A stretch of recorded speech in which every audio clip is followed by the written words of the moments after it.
Уақыт бізді күтпейді. Егер ғимарат қираса, біз оны сызбасы бойынша қайта қалпына келтіре аламыз.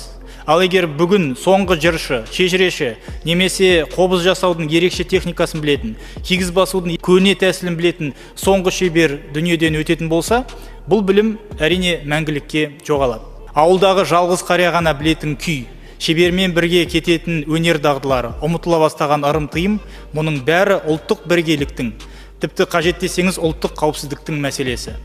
Сондықтан біз материалдық емес мәдени мұраны қорғау туралы арнайы заң жобасын дайындадық. Алайда үкімет мұндай заң қажет емес, барлығы қолданыстағы мәдениет туралы заңмен реттелген деп жобаға теріс қорытынды берді. Ұлттық құндылықты жеткізушілер құқықтық тұрғыда бүгін ескерусіз қалған. Қобызшы, зергер, жырау, бүркітші, қазіргі заңнамада олардың нақты мәртебесі жоқ, қарастырылмаған. Мәдени мұраның тасымалдаушысы деген ұғым ол заңда мүлдем жоқ. Ұлттық мұраны сақтап, жеткізуге бағытталған нақты тетікте жоқ.